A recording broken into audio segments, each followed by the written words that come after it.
सूर्यवंशी श्री राम के मस्तक पर चमकेगा सूर्य तिलक। दिन होगा रामनवमी का, जिस दिन अयोध्या के नवनिर्मित श्री राम मंदिर में ये अद्भुत चमत्कार देखने को मिलेगा। यहाँ भले ही रामलला की प्रतिमा गर्भगृह में स्थापित है, लेकिन सूर्य भगवान की किरणें अपने लाडले रामलला तक पहुंच ही जाएंगी और इस आश्चर्यजनक कार्य के जरिए आप और हम आस्था और विज्ञान का अद्भुत संगम देखेंगे। इस आयोजन को प्रोजेक्ट सूर्य तिलक का नाम दिया गया है, जिसमें वैज्ञानिकों के प्रयोग के जरिए रामलला के माथे पर सूरज की किरणों का तिलक लगाया जाएगा। राम मंदिर का लोकार्पण इसी साल की शुरुआत में 22 जनवरी को हुआ था, जिसके बाद ये पहली रामनवमी मनाई जा रही है। फिलहाल हिंदू नववर्ष विक्रम संवत 2021 की शुरुआत हो चुकी है। इस अवसर को ऐतिहासिक बनाने की पूरी तैयारी चल रही। रामनवमी के उत्सव के लिए इस बार राम मंदिर के गर्भगृह में स्थापित रामलला के नूतन विग्रह पर सूर्य की किरणों से तिलक होगा।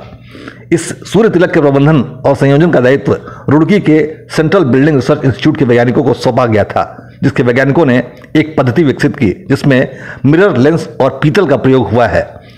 इसके संचालन के लिए बिजली या बैटरी की जरूरत बिल्कुल नहीं होगी। रामनवमी के दिन मध्याह्न यानी दोपहर 12 बजे रामलला का 2.5 से 5 मिनट तक सूर्य की किरणों से अभिषेक होगा। इस अवधि में सूर्य की किरणें सीधे रामलला के ललाट पर आपतित होंगी। इस दौरान सूर्य रश्मियों से मुखमंडल भी आलोकित होगा और यही समय श्री राम के जन्मोत्सव का चरमोत्कर्ष होगा। इस सूर्य तिलक विधि का परीक्षण पहले भी किया जा चुका है। भगवान राम की जन्मस्थली अयोध्या में राम मंदिर को भव्याति भव्य बनाने के लिए श्री राम जन्मभूमि तीर्थ क्षेत्र ट्रस्ट ने इसकी परिकल्पना बहुत पहले कर ली थी। इसके लिए राम मंदिर के तीसरी मंजिल से लेकर रामलला की मूर्ति तक पाइपिंग और ऑटो मैकेनिकल सिस्टम से सूर्य की किरणें रामलला की मूर्ति तक पहुंचेंगी। दुनिया में बहुत कम मंदिर ऐसे हैं जहां भगवान की मूर्ति पर सूर्य किरण से तिलक होता है। ऐसा नजारा गुजरात के कोबा जैन मंदिर में भी दिखाई देता है, जहां हर साल सूर्य तिलक देखने को मिलता है। सूर्य तिलक के अतिरिक्त रामनवमी के दिन रामलला को 56 भोग लगाया जाएगा।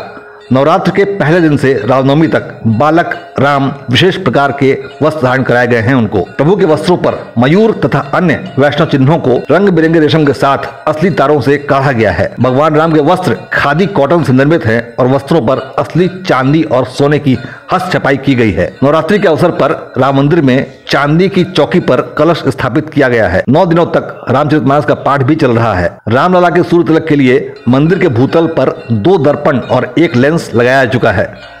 सूर्य की किरणें दूसरे तल पर लगे 3 लेंस और 2 दर्पणों से होते हुए भूतल पर लगाए हुए आखिरी दर्पण पर पड़ेंगी, जिससे परावर्तित होने वाली किरणों से मस्तक पर तिलक बनेगा।